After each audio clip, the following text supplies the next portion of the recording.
It's that time of year. Oye, people, you start calling.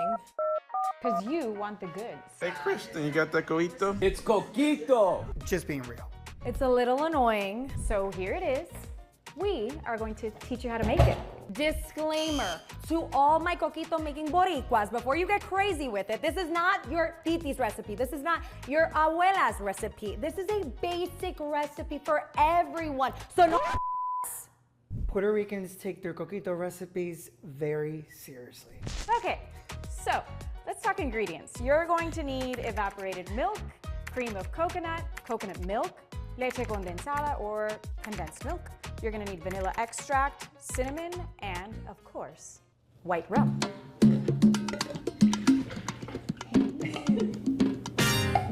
And now we mix.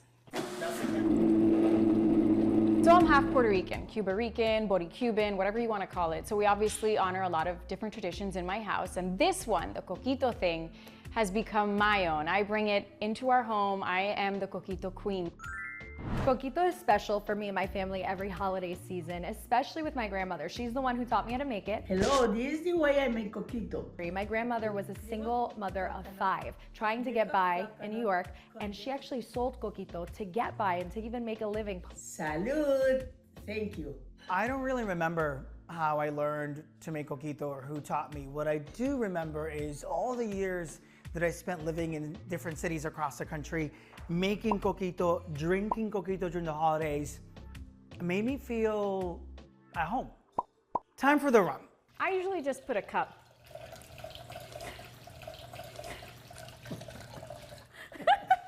And now we mix.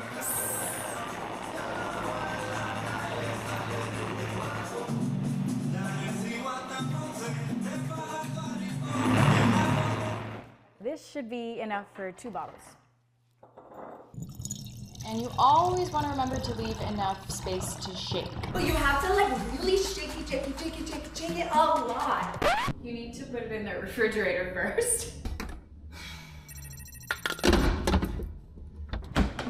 All right, time for a taste test. It's really good.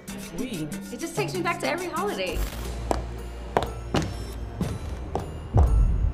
I'm Local 10's newest Boricua, and I'll be the judge of that.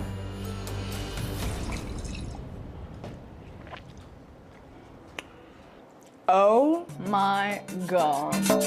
Salud. In Miami, your Local 10 Boricua crew.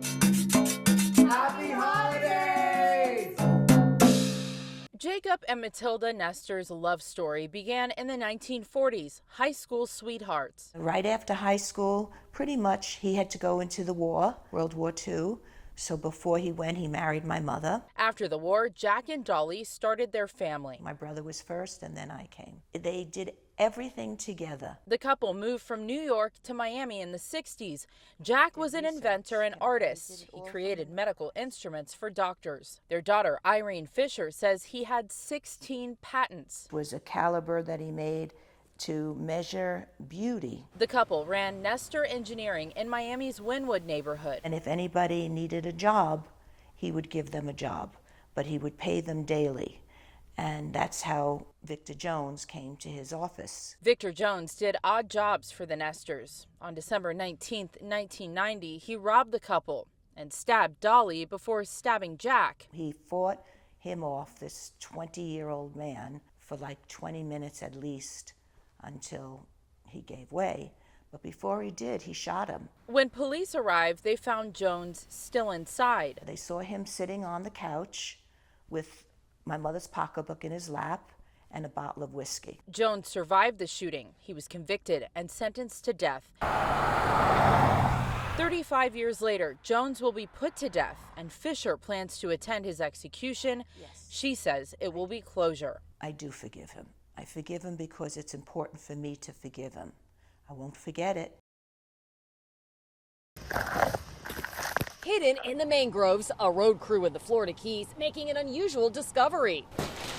Bags and bags and bags of marijuana. The odor of marijuana is obvious. It was obvious to the gentleman that reported it. Was 156.6 pounds. Detectives pulling the 7 stuffed trash bags out of evidence for us say it's not just weed. These are freshly cut. Yes. It's probably the makings of a grow house. So these would be the marijuana growing bags, and you can see where the roots were inside of the bags. Root enhancer, mulch, even vacuum seal bags. These are going to be all of the stems and the plants. Detectives say it's not just trash and stems that they found in these bags. They did actually find these buds of marijuana, and they did actually test positive thanks to this field test. But as you can smell, it's very odoriferous. This is far from the first haul of drugs discovered here in the Keys. The sheriff's office says just in the last month and a half, these bales of pot were found in Key Largo. These bricks of cocaine washing up in Isla Mirada, and this cocaine found floating offshore. In this case, the smelly stash was dumped near mile marker 107, and they've opened up a whole new investigation.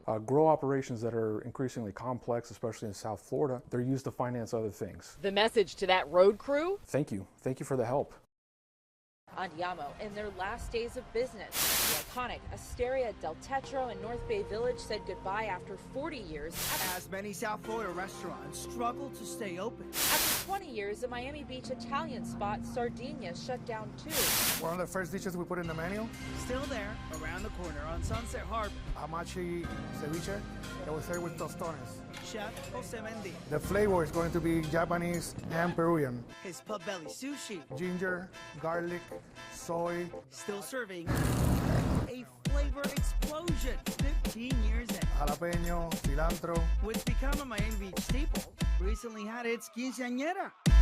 Credited with sparking a restaurant boom in this once quiet corner of the beach.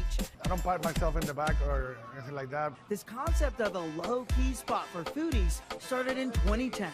There was no chef-driven restaurant, same ingredients, but you don't have to pay the prices of a luxurious hotel. Award-winning and internationally acclaimed. I had no idea what I wanted to be. The chef never dreamed of celebrity status growing up in Puerto Rico. My mom didn't let us cook at home, so she never taught us how to cook. It wasn't until going to college on a volleyball scholarship the passion for creating hit the spot. My mom will give me these recipes and I'll cook them, and I had 2 roommates, and that feeling of gratitude when I cooked for my roommates, and they loved it. And I was like, whoa.